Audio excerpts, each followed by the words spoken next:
రెండో ఆదివారం దేని గురించి మాట్లాడుతున్నాం ఒకసారి చెప్పండి నాకైతే. సెకండ్ ఆదివారం మనం దేని గురించి మాట్లాడుతున్నాం? ఒకే అంశాన్ని పట్టుకొని వస్తున్నాం. మొక్కుబడి మొదటి రోజు, ఇందులో 4వ పార్ట్లోకి మనం వచ్చాం. ఒక వారం కానుక గురించి చెప్పాం. కానుకలు ఎందుకు ఇవన్నీ అంటే తెలుసుకోవాలి, బైబిల్లో ఏముందో తెలుసుకోవాలి. కానుకలు ఎందుకు ఇవ్వాలి, మొక్కుబడులు ఎందుకు చెల్లించాలి, అర్పణలు ఎందుకు అర్పించాలి, ప్రతిష్ఠిత అర్పణలు, కృతజ్ఞత అర్పణలు, చాలా రకాలు ఉన్నాయి. సమాధాన బలులు, నైవేద్యము, ఇవన్నీ కూడా పాత నిబంధనలో ఎన్నో ఉన్నాయి. ఇవన్నీ మనం ఇవ్వాలా లేదా, చెయ్యాలా లేదా అన్న విషయాలు మీకు నేర్పించడానికి బైబిల్లో ఉన్న ప్రతి మాటను కూడా భిన్నంగా ఆధారాలతో సహా మీ ముందు పెడుతున్నాను. ఆధారము లేకుండా ఏ వర్తమానం నేను బోధించను. పై మాటలు, ప్రతి వాక్యం కూడా ఆధారం చూపించి ఇక్కడ ఉంది చూడండి, ఇది చెయ్యాలా వద్దా, రాయి పక్కనేటమ్మా, దారిలో పెట్టుకొని మీరు వచ్చేవాళ్ళు పక్కనే. ప్రతిది కూడా వాక్యాన్ని ఆధారం చూపించే మాట్లాడుతున్నారు. మొక్కుబళ్ళు అన్న విషయములు 4వ పార్ట్లోకి మనం వచ్చాం. మొక్కుబళ్ళు, ఒక వారం మీతో యాకోబు గురించి, ఒక వారం మీతో హన్నా గురించి, ఒక వారం మీకు యెఫ్తా గురించి చెప్పాను. ప్రియమైన దేవుని బిడ్డలారా, సాత్విక. కాబట్టి ప్రతి వారం కూడా ఒకే అంశాన్ని అర్థమయ్యే రీతిలో విఫలంగా వివరంగా బోధిస్తున్నాము. రాసుకోండి. మీకు బహుశా వార్త ప్రకటించాల్సి వస్తే 10 మందికి వాక్యము చెప్పాలి అనుకున్న రోజున ఈ వర్తమానం నీకు ఉపయోగపడవచ్చు. కాబట్టి మొక్కుబడి, ఈ రోజుతో ఈ మొక్కుబడి అనే అంశాన్ని మనం ముగించబోతున్నాం. ఏనండి, ఇక దయచేసి తల్ల పైకి ఎత్తండి, నా వైపు చూస్తూ మీకు అర్థమైతే. ఒకసారి ఒక ప్రాంతంలో ఒక అతను ఒక 5 నిమిషాల్లో సావబోతున్నాడు. వినండి, ఇక 8 నిమిషాల్లో మరణదూత వెంటాడుతున్నాడు. తల పైకి ఎత్తండి. అలా ఏమమ్మా, నాకు నన్ను చూడటానికి ఏమైంది మీకు? ఏంది మీరు తలలు తెచ్చుకుంటారు? వాక్యం చెప్పే టైంలో ప్రార్థన చేస్తున్నారు. నన్ను చూడండి, నన్ను చూస్తే కదా అర్థమయ్యేది. ఎవరైనా నీ మాట్లాడేటప్పుడు నీ భర్త వైపు చూడు, నీకు అర్థమవుతుంది. నీ భార్య మాట్లాడుతూ ఆమె వైపు చూడు, సెల్ ఫోన్ పక్కన పడేసి ఆమె ఏం చెప్తుంది విను, అప్పుడు కదా అర్థమయ్యేది. ఇప్పుడు స్టూడెంట్స్ని అడుగుదాం, అమ్మా టీచర్లు చెప్తుంటే మీరు తల దించుకోమంటారా? చెప్పండి, గట్టిగా చెప్పండి రా. ఏం బాబు, రేయ్, టీచర్లు మాట్లాడుతున్నప్పుడు ఇలా ఎత్తుకొని చూస్తారా లేకపోతే తల దించుకో? చెప్పండి రా. వీళ్ళు వినేటట్లేదు, వీళ్ళు ఏం రాస్తుంది. వాళ్ళ వైపు చూస్తేనే కానీ ఆ పాఠం ఏమిటో నీకు అర్థం కాదు. సేవకుడు చూడండి, మాట్లాడుతుంది దేవుడు, ఇక్కడ నిలబడింది ఊరక మేమంతే. ఓట వచ్చే ప్రతి మాట దేవుని మాట. మరణదూత వెంటాడుతున్నాడు. 5 నిమిషాల్లో ఇక ప్రాణం తీయబోతున్నాడు. అతను వెంట పడుతున్నాడు మరణదూత. ఎందుకో అతనికి వెళ్ళి ఎదురుగా నిలబడ్డాడు. ఇతను మరణదూతని ఈ వ్యక్తికి తెలియదు పాపం, సాగుబోయే వ్యక్తి. ఎదురుగా నిలబడగాని మరణదూతకు కొంచెం దాహం వేసినట్లుంది. కొంచెం గుక్కెడు నీళ్లు మాత్రం అతని దగ్గర ఉన్నాయి. బాబు, కొంచెం దాహంగా ఉంది, నీళ్ళు ఇస్తావా అని అడిగాడు. అడగగానే దాందేముందులేండి, నాకు కూడా వెప్పిగా ఉంది, ఎండాకాలం కాబట్టి, అయినా పర్వాలేదు, మీరు అడిగారు కాబట్టి ధర్మం చేయటం నా వృత్తి అని చెప్పేసి ఆ ఉన్న బుడ్డిలో నీళ్ళు కొంచెం ఇచ్చాడు. ఆ నీళ్లు తాగిన తర్వాత ఎందుకో మరణదూత ఒక 5 నిమిషాలకు వాయిదా వేసి, నేను ఎవరో నీకు తెలుసా అన్నాడు ఆ వ్యక్తితో. ఎవరండి మీరు? నిన్ను తీసుకొని వెళ్తానికి వచ్చిన మరణాన్ని. ఎవరిని? నిన్ను ఎత్తుకొని వెళ్తానికి వచ్చాను, నువ్వు చావబోతున్నావు, 5 నిమిషాల్లో చచ్చిపోవాలి అని మంచిలు ఇచ్చావు, ఆపాను, 5 నిమిషాలు నీకు టైం ఇస్తాను, నా చేతిలో ఒక బుక్ ఉంది, ఇప్పుడు ఒక మంచి అవకాశం నీకు, నీ తలరాత నువ్వే రాసుకోవచ్చు, ఈ బుక్లో ఏది రాసుకుంటే అది జరుగుతుంది అన్నాడు. నేనండి, ఏది రాసుకుంటే అది జరిగిపోతుంది, నువ్వు రాసుకో అని చెప్పేసి ఆ మరణదూతల చేతిలో ఉన్న ఆ గ్రంథాన్ని అతని చేతిలో పెట్టాడు. ఎప్పుడైతే పెట్టాడో మొదటి పేజీ తెరవగానే రాయాలని తెరిచాడు. పాపం, ఈ వ్యక్తి, చచ్చిపోవాల్సిన వ్యక్తి, రాయాలని తెరిచాడు. తెరవగానే అక్కడ రాయబడిన మాట ఏమిటో తెలుసా? నీ పక్కింటి వాడికి లాటరీ తగిలింది, వాడు కోటీశ్వరుడు కాబోతున్నాడు, తగలబోతుంది, కోటీశ్వరుడు కాబోతున్నాడు అని రాసింది. ఎక్కడ ఎక్కడ ఆ గ్రంథంలో మొదటి పేజీలో రాసిన మాట ఏంటంటే, నీ పక్కన ఒక వ్యక్తి ఉన్నాడు కదా, ఒక ఇల్లు ఉంది కదా, అతనికి లాటరీ తగలబోతుంది, కోటీశ్వరుడు కాబోతున్నాడంటే ఇతను ఏమి రాశాడు తెలుసా? అతనికి లాటరీ తగలకూడదు అని రాశాడు. ఏం తగలకూడదు? ఇతనికి లాటరీ రాకూడదు. నెంబర్ 2.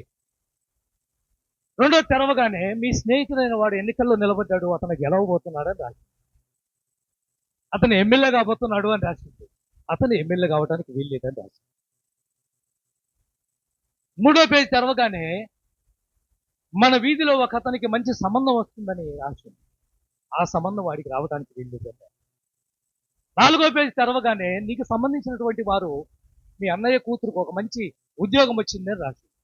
ఆ ఉద్యోగం ఆ పిల్లకి రావడానికి వీల్లేదని రాసింది. 5వ పేజీ తెరవగానే మరణదూత చేతిలో ఉన్న పుస్తకం లాగేసుకుంది. ఖాళీగా ఉంది పేపర్ అయితే 5వ పేజీ. కానీ ఏం చేశాడు? చేతిలో ఉన్న పుస్తకాన్ని లాగేసుకున్నాడు. నీకు ఇచ్చిన 5 నిమిషాల టైము అయిపోయింది. ముందే చెప్పాను నీకు, నేను 5 నిమిషాలు నీకు టైం ఇస్తాను. ఈ 5 నిమిషాల్లో నీ తలరాతను మార్చుకోవచ్చు. ఈ బుక్లో నువ్వేం అడుగుతావో, ఏమి రాసుకుంటావో అది నీ ఇష్టం. ఇప్పుడు మీరు చెప్పండి, ఈడేమి రాసుకోవాలి ఆ బుక్లో?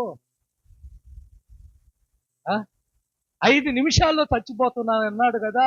అయ్యా, నేను ఒక 15 సంవత్సరాలు 50 సంవత్సరాలు బతకాలని రాసుకోవచ్చు కదా పనికి మాలినవాడు. ఇప్పుడు అవసరమైంది ఏంటి?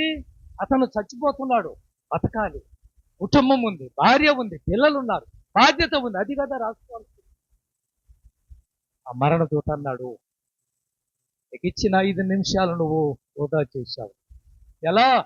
ఇతరుల గురించి ఆలోచించి సమయాన్ని వృధా చేసుకున్నావు. ఈరోజు లేరా ఇలాంటి వాళ్ళు? ఇతరులు బాగుపడుతుంటే వాళ్ళ గురించి ఆలోచిస్తూ సమయం అంతా వృధా చేస్తున్నవారు.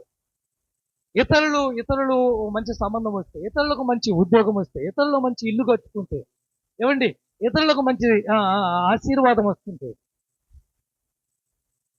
కుళ్ళి అసూయపడుతూ, మనల్లో కాదండి, కొద్దిమంది లేరంటారా?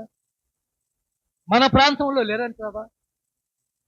మన సంఘంలో ఉన్నారంటావా? అలాంటి వాళ్ళు ఉన్నట్లయితే దయచేసి ఆ మనసు తీసేయి. దానివల్ల నువ్వు నష్టపోవటమే తప్ప, సమయము వృధా కావటం తప్ప నీకు లాభం అయితే లేదో.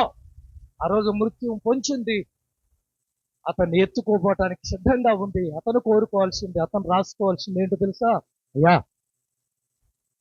నేను ఒక 10 ఏళ్ళు బ్రతకాలి, ఒక 10 సంవత్సరాలు నా ఆయుష్ పొడిగించు అని 4 పేపర్ల తర్వాత ఉన్న ఖాళీ పేపర్ తిప్పేసి రాసింటే బాగుండేది. వినండి, దుక్కుబడి చదవండి బైబిల్లోంచి మాట. 30వ అధ్యాయము సంఖ్యాకాండం 1వ వచనం. చూపించే ప్రతి మాటలో మృక్కుబడి ఉంటుంది. 3 మాటలు ముచ్చటగా మీతో పంచుకోబోతున్నాను. 30వ అధ్యాయము 1వ వచనం. ఇజ్రాయేలీల యొక్క ఎట్లా నేను, ఇది దేవుడే ఆజ్ఞాపిస్తున్నటువంటి సంగతి. బాగా మీరు బైబుల్ తీసుకోవాలి. బైబుల్ తీసుకుంటే ఈ భాగము మీకు అర్థమవుతుంది. ఎందుకంటే నేను ఎక్కువ రెఫరెన్స్ చూపిస్తున్నాను, కానీ ఎక్స్ప్లెయినింగ్ కూడా చేస్తాను. దేవుడే ఆజ్ఞాపించిన సంగతి ఏంటి? చదవమ్మా. ఒకడు యెహోవాకు మృక్కుబడి చేసుకుంటే, చేస్తే అతడు తన మాట తప్పక తన నోట నుండి వచ్చిన మాటను నెరవేర్చవలెను. మృక్కుబడి.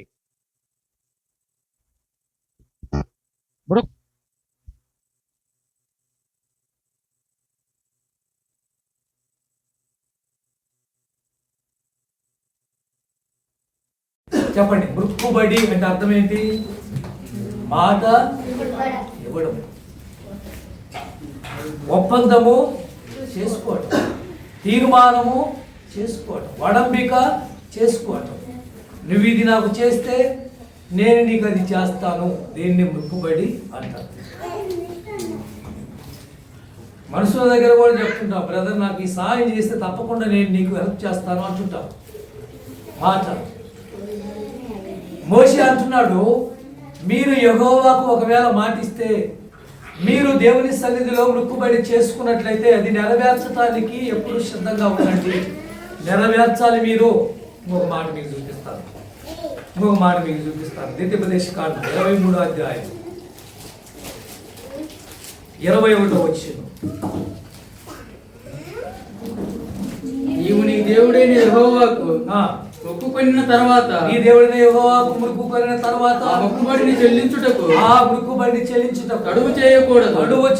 ఈ దేవుడైన యెహోవా తప్పక నీ వలన దాన్ని రాబట్టుకొనును. అది నీకు పాపమగును. అది నీకేమవుతుంది? పాపం. మొక్కుబడి ఒప్పుకున్న తర్వాత, మాట ఇచ్చిన తర్వాత, వడంబిక చేసిన తర్వాత, తీర్మానం చేసిన తర్వాత అది నువ్వు చెల్లించడానికి ముందుండాలి. ఒకవేళ చెల్లించకపోతే పాపం. కిందకు చదువు.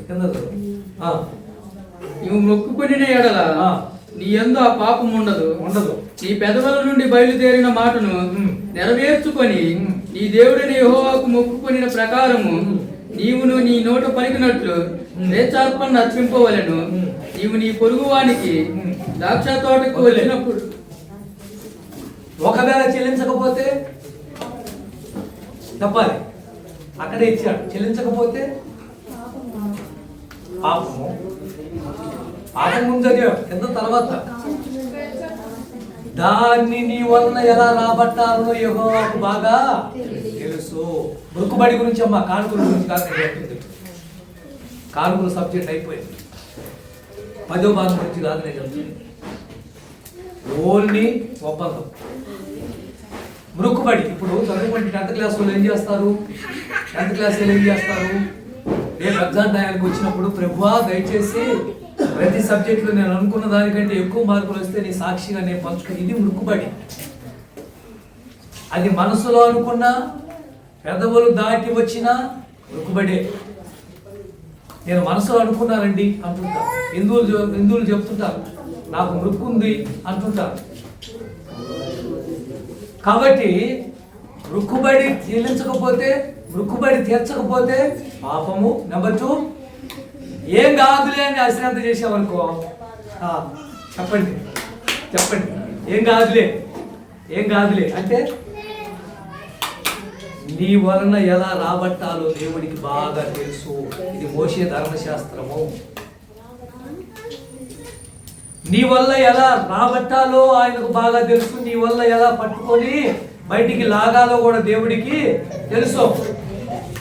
ఏ విధంగానైనా సరే. అంటే నువ్వు అనుకుంటావేమో, ఒకవేళ దేవుడు తీసుకోలేదు, నువ్వు 1 రూపాయలు పోయింది, 50,000 పోయిందండి. నువ్వు అనుకుంది ఎంత? 25,000. కానీ పోయింది.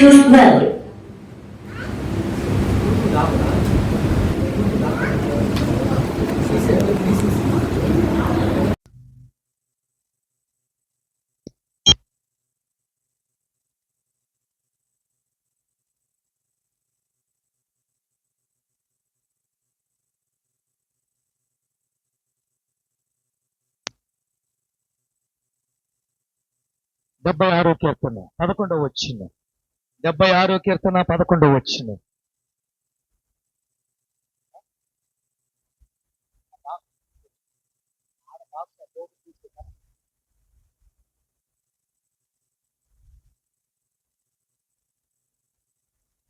కనెక్షన్ తీసేయి. 76వ కీర్తన 11వ వచనం. ఒక్కరు చదవండి. నీ దేవుడిని యెహోవాకు మొక్కుకొని నీ మొక్కుబడులను ఏం చేయాలి? చెల్లించండి. మోషే అంటున్నాడు, నువ్వు మొక్కుబడి చేసుకున్నట్లయితే ఆయనకు ఒకవేళ మాట ఇస్తే మాట నెరవేర్చు. అదే మోషే ద్వితీయోపదేశకాండంలో అంటాడు, చెల్లించకపోతే పాపం అవుతుంది అన్నాడు. కిందకొచ్చే వరకు అంటాడు, ఏం కాదులే నువ్వు అంటావేమో, దాన్ని ఎలా రాబట్టుకోవాలో నాకు బాగా తెలుసు. బాగా వినండి. ఈ వర్తమానం ఈరోజుతో మనం ముగించిపోతున్నాం. అందుకే ఒప్పుకునేటప్పుడు జాగ్రత్త. ఎప్పుడు అమ్మా, ఎప్పుడు నాయన, ఎప్పుడు 10th క్లాస్ కదా, 10th చదువుతున్నారు కదా, ఒప్పందము జాగ్రత్త. నువ్వేం చేయగలవో, ఏమి ఇవ్వగలవో అది మాత్రమే ఒప్పుకోవాలి.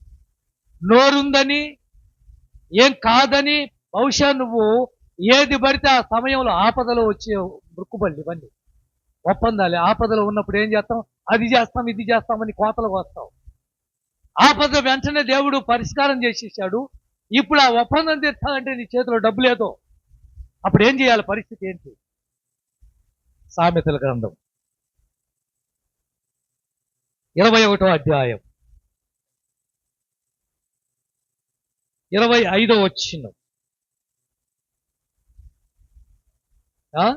మైక్ ఇచ్చేసే అమ్మ, ఒకరు మైక్ తీసుకోండి. ఆ మైక్ ఇచ్చేస్తే నాకు వినపట్టం వాళ్ళు, అందుకు చదివే వాళ్ళకి ఇచ్చేసేయి. చిన్నగా చిన్నగా చిన్నగా చదువు అమ్మ, ఇప్పుడు చదువు. సోమరి వాని చేతులు పని చేయనొల్లవు, కింద మాట చదువు. వాని ఇచ్చ వాని చంపును, దినమెల్లా ఆశలు పుట్టుచుండును. 21, 25 అమ్మా, అదేనా? 21, 25 మృక్కుబడి అనేది లేదా? ఎక్కడ ఉంటది? ఒప్పందం అనేది ఉంటది. సరే, ప్రసంగ గ్రంథానికి వెళ్ళి, ప్రసంగ గ్రంథానికి 5వ అధ్యాయం 4వ వచనం.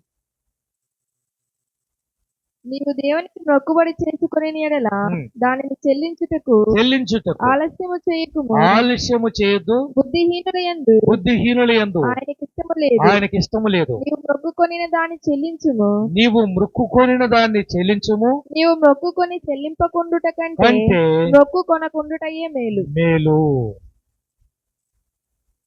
అర్థమవుతుందా? మొక్కుబడి చేసుకునే ముందు జాగ్రత్త. చెల్లించలేనప్పుడు అసలు మృక్కుబడి చేసుకోకుండా నీకు మేలు అంటాడు. కింద కొంచెం చదువు, అక్కడే. నీ దేహమును శిక్షకు లోపరచనంత పని. దేని వల్ల శిక్షకు లోపడుతుంది? ఆరోగ్యం కోల్పోవడానికి కారణం ఏంది? నోట్లోంచి మాట జారావు నువ్వు. ఆడే ఇచ్చాడు. నీ నోటి వలన జరగనీయకము. దేనివల్ల? నీ దేహానికి శిక్ష ఎక్కడి నుంచి వచ్చింది? నోరుంది కదని మాట్లాడేశావు. నోరుంది కదని దేవుడికి హామీలు ఇచ్చేసావు. నోరుంది కదని దేవుడికి అది ఇది చేస్తానని చెప్పేశావు. ఇప్పుడు ఏమైంది? చేతగాని వాడిగా మిగిలిపోయావు. డబ్బు ఉంది, చేయలేకపోయావు, లేదా ఆలస్యమైంది. ఇప్పుడు 2వ వచనం, ప్రసంగే 2వ వచనం. నీ కొడుకు దెబ్బకు తట్టుకోలేదు, మైకి ఇచ్చేసిలే.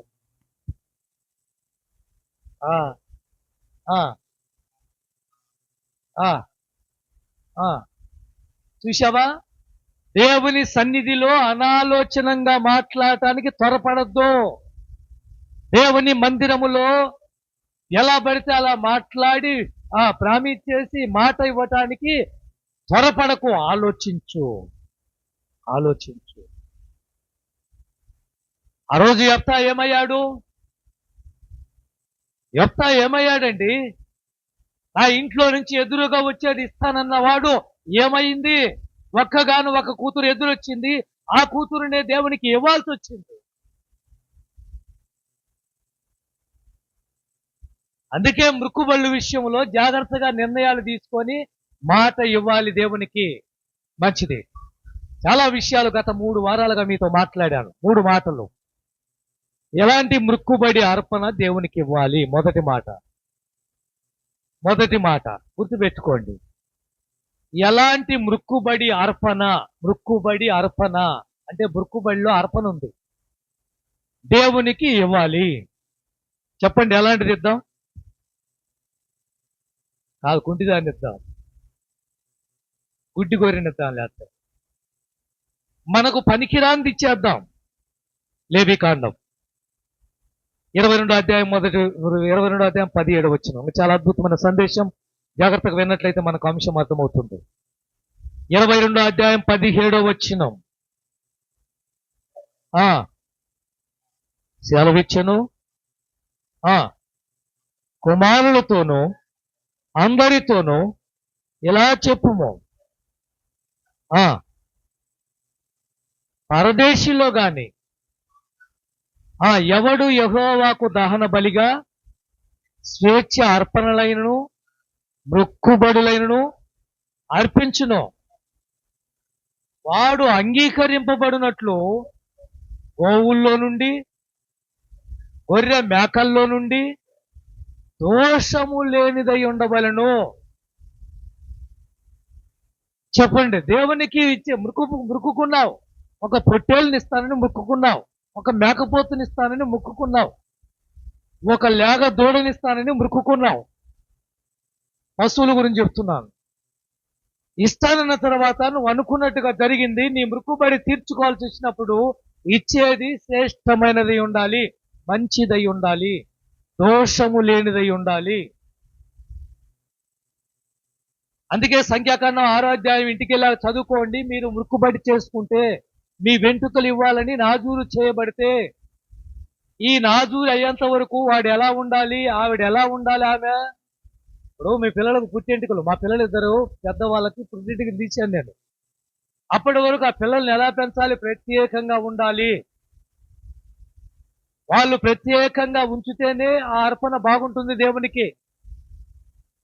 అందుకే దేవుడు ఆ రోజు నాజీరు చేయబడినటువంటి శాంసోనికి ఒక నియమాలు పెట్టాడు. మద్యము సేవించడానికి వీలు లేదు, అపవిత్రమైన కార్యాలు చేయడానికి వీలు లేదు. వాడి బలం వాడికి ఉండాలి అంటే వాడు పవిత్రంగా.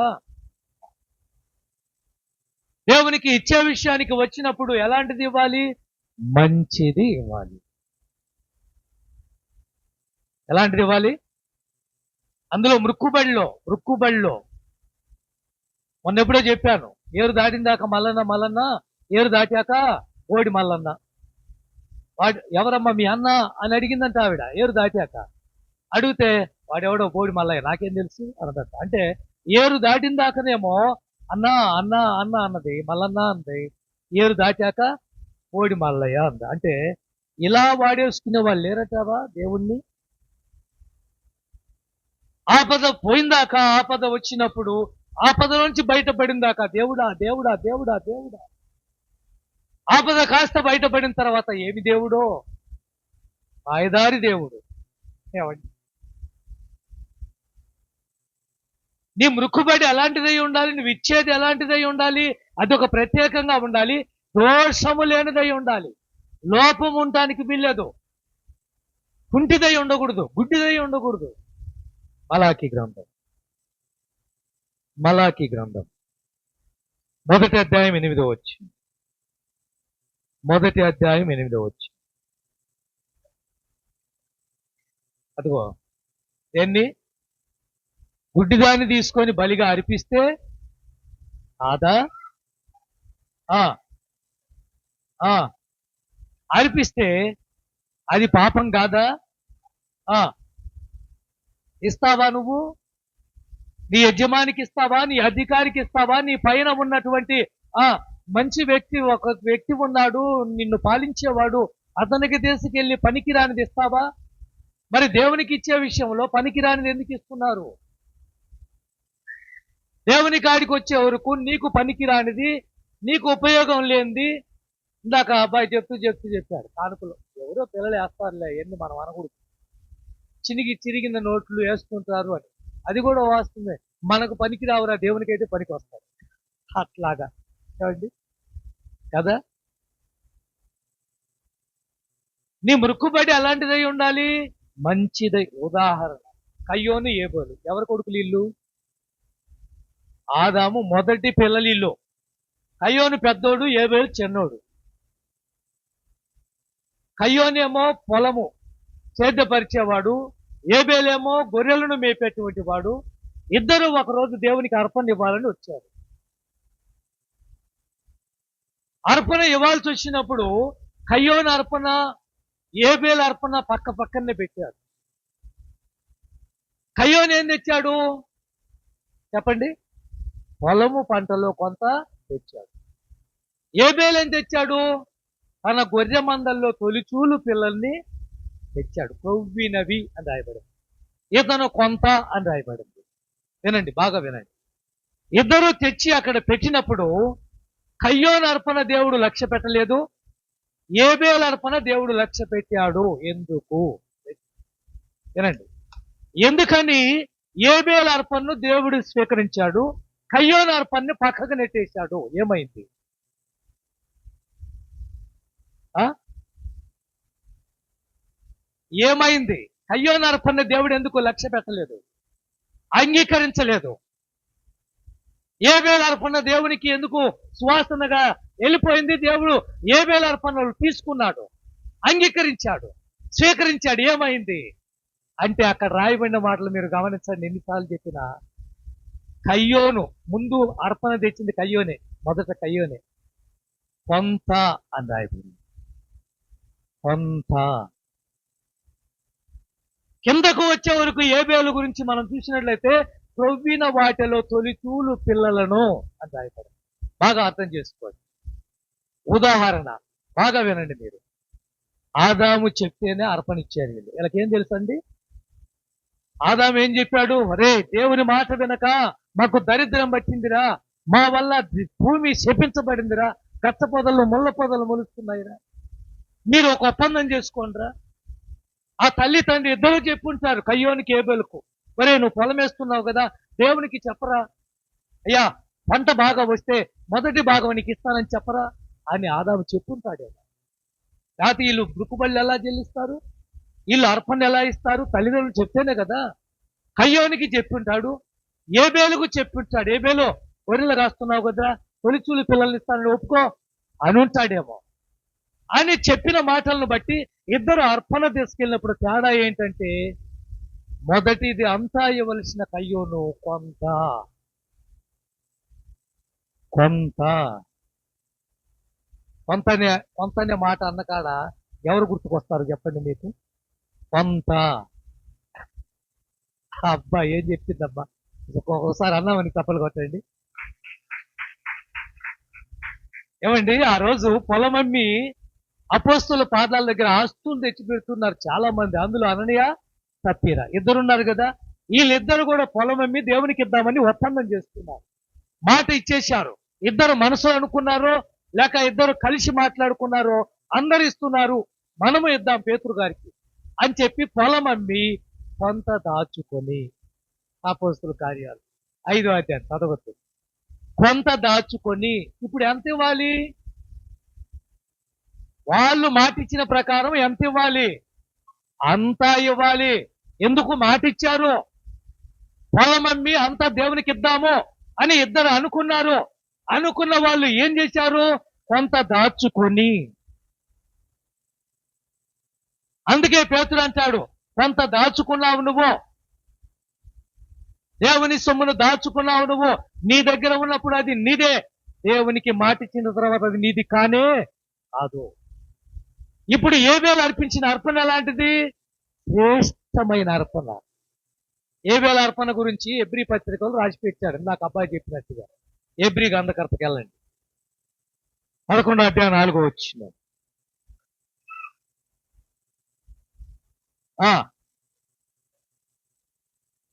ఏబేలు కయ్యోని కంటే శ్రేష్టమైన బలి. కయ్యోనిచ్చాడు, కానీ ఏముంది?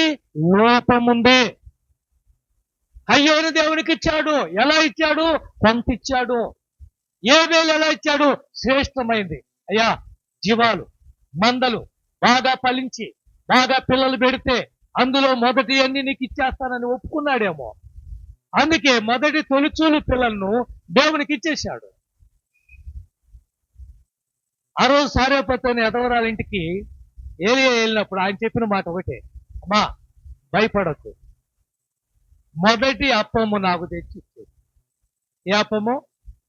మొదటి అప్పం. అప్పటికే చాలా సంభాషణ జరిగింది ఇద్దరి మధ్య. అయ్యా, పట్టెడు పిండే ఉంది, బుడ్డిలో అంత నూనె ఉంది, నాకు నా కొడుకు మాత్రమే 2 రొట్టెలు అవుతాయి, నీకెలా తెచ్చి పెట్టాలి అంటే, భయపడద్దు, నువ్వెళ్ళి మొదటిది తెచ్చి నాకు ఇచ్చి తర్వాత నీవు నీ కొడుకు చేసుకొని తిను. మొదటిది. ప్రియమైన దేవుని బిడ్డలారా, మన ఇంట్లో మొదటిది దేవునికి పెట్టాలి. మీరు హిందువులుగా ఉన్నప్పుడు నైవేద్యం చేశారో లేదంటే తెలియదు, కానీ నేను చిన్నపిల్లవాడిగా ఉన్నప్పుడు మా అమ్మ నైవేద్యం చేసేది. ఆ నైవేద్యం చేసినప్పుడు మమ్మల్ని ముట్టుకొనిచ్చేది కాదు ఆ కుండ దగ్గరికి. ఎందుకంటే చిన్నపిల్లలం కాబట్టి ఏదో పాయసం చేసింది, బెల్లమన్నం చేసింది తినాలని వెళ్తాం కానీ అక్కడికి వెళ్తానికి వీల్లేదు. అది దేవునికి పెట్టేంత వరకు మీరు ముట్టుకోవడానికి వీలు లేదు. ఒక విగ్రహారాధన చేసే వాళ్ళే ఇంత నియమనిష్టలుగా ఉన్నప్పుడు పరిశుద్ధుడైన దేవుడిని ఆరాధించే మనము ఎంత నియమంగా ఉండాలి. మొదటిది తినేసిన తర్వాత వెనకబడింది దేవునికి ఇచ్చేదేంటి? మొదటిది మనం వాడేసిన తర్వాత వెనకది దేవునికి ఇచ్చేదేంటి? ఇలా చేసిన వాళ్ళను ఏమనాలి అంటే, కూరగాయలు ఎప్పుడైనా తరుగుతున్నప్పుడు మీరు వంకాయలు చూసారా? వంకాయలు తరిగిన తర్వాత పుచ్చు వంకాయలు ఎక్కడేస్తాము? డస్ట్బిన్ లో పడేస్తాం. అలా ఉంటుందన్నమాట వెనకిస్తే. మొక్కుబడి అది శ్రేష్టమైనదై ఉండాలి, మంచిదై ఉండాలి, లోపం లేనిదై ఉండాలి, చెడిపోకుండా ఉన్నదై ఉండాలి. మలాకి గ్రంథం 1వ అధ్యాయం 14వ వచనం అక్కడ రాయబడింది, చెడిపోయినది ఇవ్వకూడదు అని. 14వ వచనం.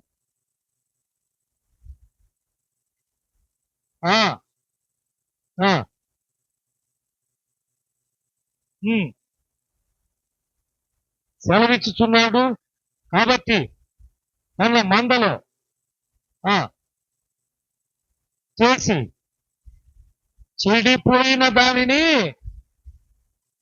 ఎవరండి చెడిపోయిన దాన్ని ఇస్తే, పాడైపోయిన దాన్ని ఇస్తే, పనికిరాని దాన్ని ఇస్తే, మిగిలిపోయింది ఇస్తే?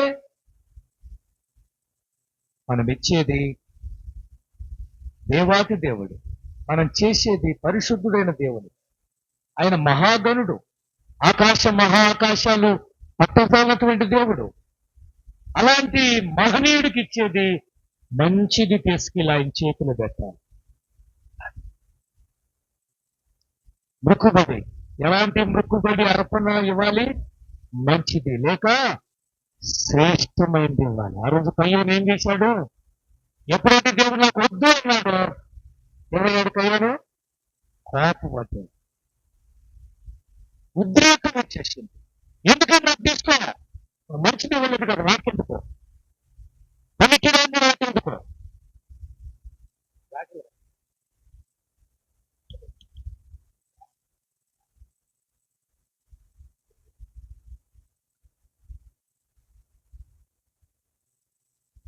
పనికిరాని నాకెందుకో.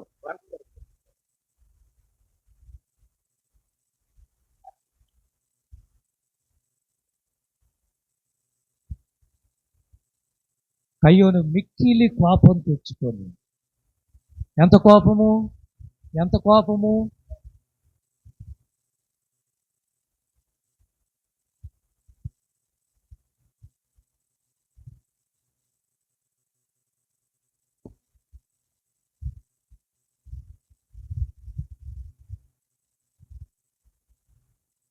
ఎంత కోపాన్ని తెచ్చుకున్నాడంటే, తన తమ్ముడు రక్త సంబంధమైనటువంటి సొంత సహోదరుని చంపేంత కోపం తెచ్చుకున్నాడు.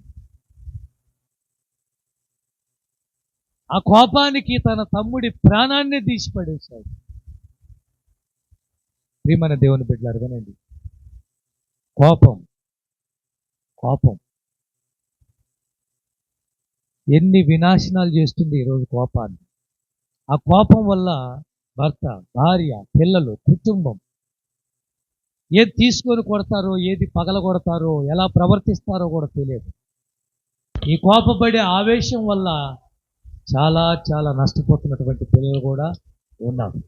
వినండి, ఆ తండ్రి కొడుకు కొన్ని మేకులు ఇచ్చాడు, ఎందుకంటే ఆ తండ్రి కోపిస్తాడు. హలో, ఎంత కోపిస్తాడంటే అన్న మీద కోప్పడేవాడు, తమ్ముడి మీద కోప్పడేవాడు, ఇరుగు పొరుగు వారి మీద కోప్పడేవాడు. అందుకని ఇన్ని మేకులు తీసుకొచ్చి ఇచ్చాడు. రా, నీ కోపం చూస్తుంటే చాలా ఉద్రేకంగా ఉన్నావు, దీనివల్ల చాలా నష్టపోతావు. నీకు ఒక ఐడియా ఇస్తున్నాను. ఎవరి మీద కోపం వస్తుందో వచ్చి ఆ గోడకు మేకు అన్నాడు. కోపం వచ్చినప్పుడల్లా గోడకు మేకు కొట్టేవాడు. 20 మేకులు ఒక రోజు కొట్టాడు, 10 మేకులు ఒక రోజు కొట్టాడు, 15 మేకులు ఒక రోజు కొట్టాడు. మేకులన్నీ ఖాళీ అయిపోయినాయి. మేకులన్నీ అయిపోయినాయా? సరే, ఓ పని చేయి, ఆ మేకులన్నీ లాగేశాడు. మేకులన్నీ లాగేసిన తర్వాత కొన్ని వచ్చాయి, కొన్ని రాలేదు. ఆ మేకులన్నీ తీసి పక్కన పడి తీసేసాను. నాన్న, సరే ఇప్పుడు ఎలా ఉంది గోడ అన్నాడు. గోడ మేకులైతే లాగేశాను కానీ అన్ని రంధ్రాలే. కొట్టిన ప్రతి గోడకు ఏముంది? అన్ని రంధ్రాలే. మేకులైతే తీయగలిగావు కానీ రంధ్రాలు మాత్రం నువ్వు పోడ్చలేవు. ఎందుకో తెలుసా? నువ్వు కోపపడిన ప్రతిసారి వారికి ఎంత గాయమవుతుందో, వారి మనసు ఎంత గాయపడుతుందో అర్థం చేసుకో. ఈ కోపం వల్ల ఎవరికి దూరం అయిపోతున్నావు అర్థం చేసుకో, ఎవరిని దూరం చేసుకుంటున్నావు అర్థం చేసుకో. ఈ కోపం వల్ల ఇంట్లో సంతోషం, ఆనందానికి కరువైపోతున్నావు అర్థం చేసుకో. ఎంతమంది నీ వల్ల గాయపడ్డారో ఆ గాయాలు నువ్వేమైనా మానిపించగలవా? ఆ రోజు నుంచి ఆ కొడుకు కోపట్టం మానేశాడు. ఆ రోజు కయ్యూను కోపము తన సొంత సహోదరుని చంపేసింది. ఉన్నారా ఈరోజు మన సంఘంలో కోపపడుతున్న వారు, ఆవేశపడుతున్న వాళ్ళు, ఉద్రేకపడుతున్న వాళ్ళు, భార్య మీద ఇరుచుకుపడుతున్న వాళ్ళు, భర్త మీద ఆవేశపడుతున్న వాళ్ళు? అలాంటి కోపం వల్ల ఎంత నష్టపోతావో తర్వాత నువ్వు చూస్తావు. తగ్గించుకో, కోపాన్ని దూరం చేసుకో. నీ వల్ల నీ భర్త ఎంత గాయమవుతుందో, నీ భార్యకి ఎంత గాయమవుతుందో, నీ పిల్లలు ఎంత గాయపడుతున్నారు, ఇరుగు పొరుగు వాళ్ళు ఎంత గాయపడుతున్నారు నీ కోపం వల్ల.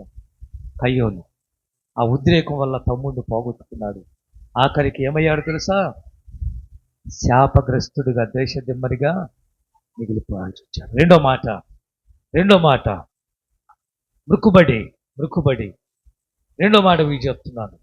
ఎవరి మధ్యలో మృక్కుబడి చెల్లించాలి చెప్పండి? ఎవరి మధ్యలో మృక్కుబడి చెల్లించాలి? దేవుని మధ్యలో. ఇంకా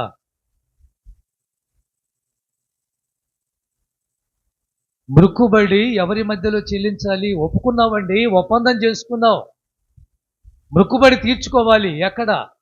ఎవరి మధ్యలో?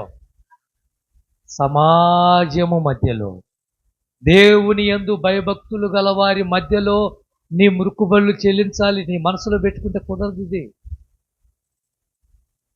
బహిరంగంగా చెప్పాలి. దేవుడు నీకేం చేశాడో చెప్పాలి. దేవుడు ఏ విధంగా దీవించాడో చెప్పాలి. నువ్వేమని మృక్కుబడి చేసుకున్నావో, ఏ విధంగా చెల్లిస్తున్నావో చెప్పాలి. కీర్తనలు 22:25. కీర్తనలు 22:25 వచ్చింది.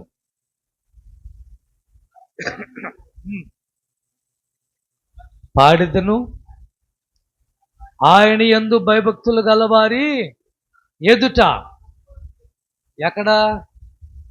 చెప్పండి ఇప్పుడు. ఎక్కడ చెల్లించాలి? దేవుడంటే భయభక్తులు కలిగిన వారు ఎక్కడికి వస్తారు? మందిరములకు వస్తారు, సమాజంగా చేరుతారు. వారి ఎదుట నీ మృక్కుబడులు చెల్లించాలి.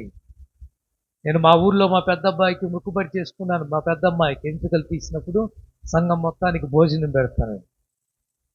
సంఘం మొత్తం కాదు, ఊరు పిలిచాను. ఆ రోజు 2 మేకపోతులను కోసాను.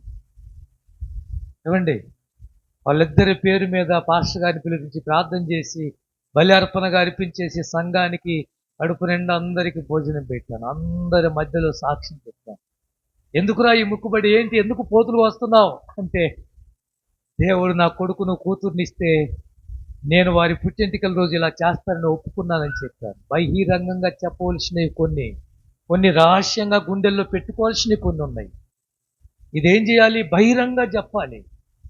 నాకేం చేశాడో దేవుడికి, అన్ని జనులకు తెలియాలి, సంఘానికి తెలియాలి, దేవుడి భయభక్తులు కలిగిన వారికి తెలియాలి.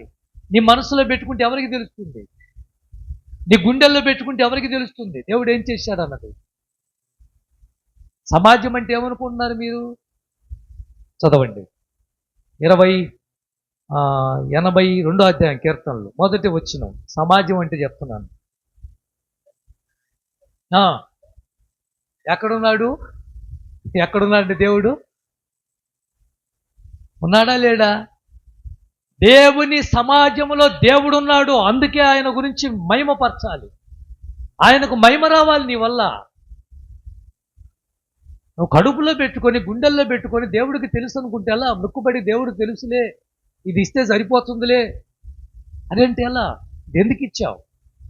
ఈ వస్తువు ఎందుకు తెచ్చావు? ఈ చైర్స్ ఎందుకు తెచ్చావు? ఈ పలహారం ఎందుకు తెచ్చావు? తెలియాలా లేదా మాకు? అందుకేగా చెప్తుంటాను, మనం ఎందుకు తెచ్చావరా అంటుంటాను. బాబు బాగున్నాడన్న, అందుకే ఈ పలారం తెచ్చారు నా పోయిన వారం. అది చెప్పలేకపోయినా కూడా తను ఎందుకు తెచ్చింది అన్నది తెలియాలి. సమాజములో దేవుడు ఉన్నాడు. అందుకే దావీదు సమాజము పూర్ణంగా ఉన్నప్పుడు లేచి నిలబడి దేవుణ్ణి మయంపరుస్తాడు. 29వ అధ్యాయం దినవృత్తాంత గ్రంథంలో 10వ వచనంలో ఎంతగా దేవుణ్ణి కనపరుస్తాడంటే, సమాజం పూర్ణంగా ప్రజలందరూ ఉన్నప్పుడు వాళ్ళ మధ్యలో దేవునికి స్తోత్రాలు చెప్తాడు, దేవుణ్ణి కొనియాడతాడు, ఆయన్ను గొప్ప చేస్తాడు, ఆయన నామాన్ని హెచ్చిస్తాడు. ఎందుకు? దావీదుకి ఏం పని బాటలేదా? దావీదుకి అంత అద్భుతాలు చేయి. కూర్చోమ్మా, కూర్చోరా నాయన, ఎందుకు మా తలకాయలు తింటారు? కూర్చో. ఏమన్నా క్రికెట్ మ్యాచా, కబడ్డీయా, మాటికి లేవటం?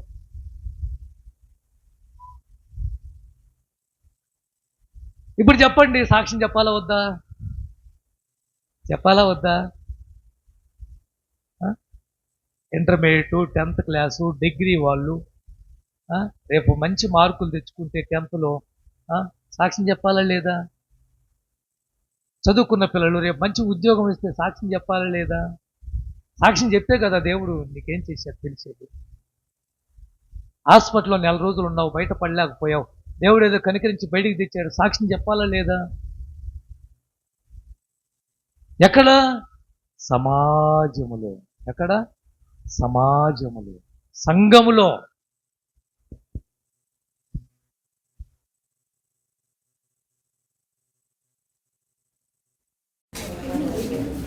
ఎక్కడ ముక్కుబడి తీసుకొని రావాలి? ఎక్కడికి ముక్కుబడి తీసుకొని రావాలి? మూడో మాట.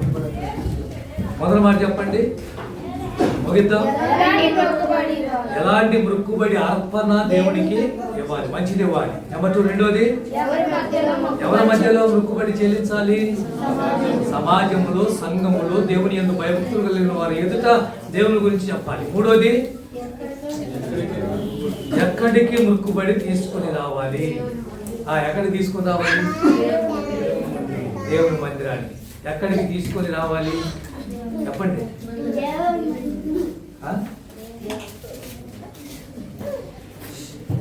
ఎక్కడికి నీ ముక్కుబడి తీసుకొని రావాలి అంటున్నాను. అది అబ్బా కొట్టండి.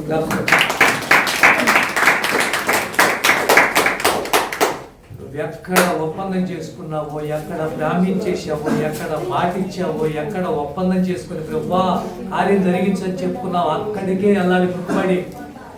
ఇది ఎక్కడ పడితే అక్కడ చేయడానికి వీలు లేదు. నువ్వు ఏ మందిరంలో ముక్కుబడి ఉందో అక్కడే తీర్చుకోవాలి. ఏ కొండకాడికి వెళ్ళి ముక్కుబడి చేసుకున్నావో అక్కడే తీర్చుకోవాలి. ఆ ముక్కుబడి ఇక్కడ చెల్లించడానికి వీలు లేదు. చదవండి దినవృత్తాంతాల గ్రంథం, ద్వితీయోపదేశ కాండం, క్షమించాలి, 12వ అధ్యాయం 6వ వచనం. 12వ అధ్యాయం 6వ వచనం. ద్వితీయోపదేశ కాండం 12వ అధ్యాయం 6వ వచనం. అక్కడికే మీరు మీ దహన బలులను, మీ బలులను, మీ దశమ భాగములను ప్రతిష్ఠితములుగా మీరు చేయి నైవేద్యములను, మీ మొక్కుబడి అర్పణలను, స్వేచ్ఛర్పణలను, పశువులను, గొర్రె మేకలను, తొలిచూలు వాటిని తీసుకొని రావాలని. ఎక్కడికి? అక్కడ అన్నాడు. ఎక్కడికి? 11వ వచనం. నేను మీకు ఆజ్ఞాపించిన సమస్తమును అనగా ఈ దహన బలులను, ఈ బలులను, మీ దశమ భాగములను ప్రతిష్ఠితములుగా మీరు చేయి నైవేద్యములను, మీరు యెహోవాకు మొక్కుకొనిన మీ శ్రేష్టమైన మొక్కు వల్లను మీ దేవుడైన యెహోవా తన నామమునకు నివాస స్థానముగా ఏర్పరచుకున్న స్థలమునకే మీరు తీసుకొని రావాలి. ఏ స్థలములో నువ్వు మొక్కుబడి చేసుకున్నావో ఆ స్థలములోకి వెళ్ళాల్సిందే ముక్కుబడి. అందుకే మనం అంటాం కొన్నిసార్లు కొనతలు వెళ్ళామండి అంటుంటాం. ఎందుకు కొనతలు వెళ్ళింది?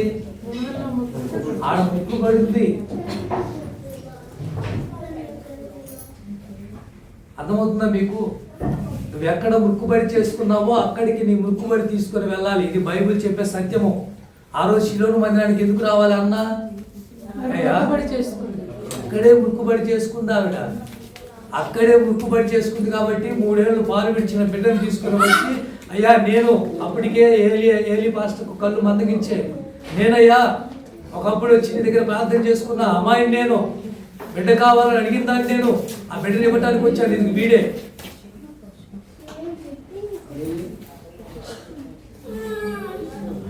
రోజు శిలోను మందిరానికి రాకుండా ఇంకో వేరే చోటకి వెళ్ళొచ్చు కదా.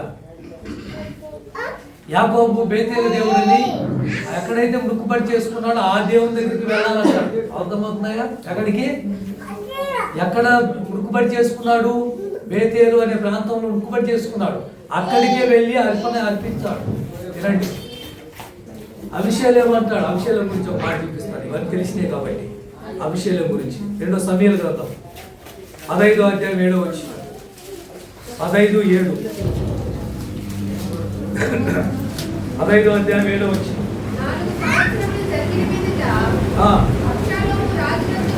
వచ్చి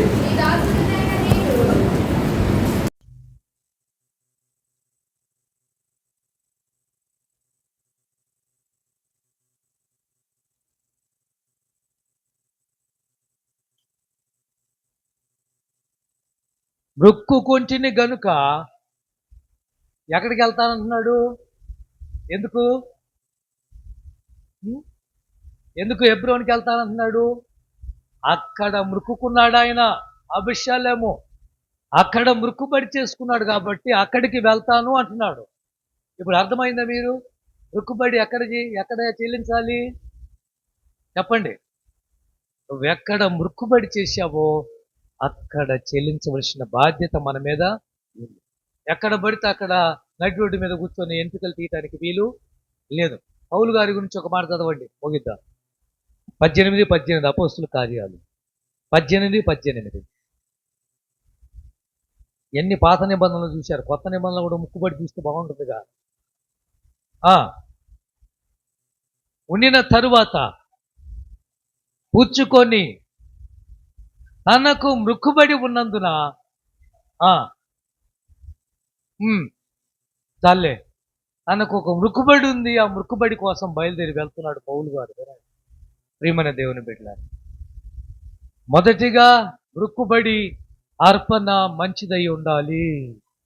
ఎలాంటి అర్పణ చెప్పండి? ఎలాంటి అర్పణ? శ్రేష్టమైనది, మంచిది, వీలైతే ప్రభువుకు మొదటిది ఇచ్చేసేయాలి. ఆ రోజు కయ్యోను మొదటిది ఇవ్వలేకనే కొంత తెచ్చి ఆ రోజు పొలం పంటలో మొదటిదంతా ఇచ్చుంటే బాగుండేది. కయ్యోను కూడా దీవించబడేవాడు. కయ్యోను గురించి కాస్త చెప్పుకునేవాళ్ళం.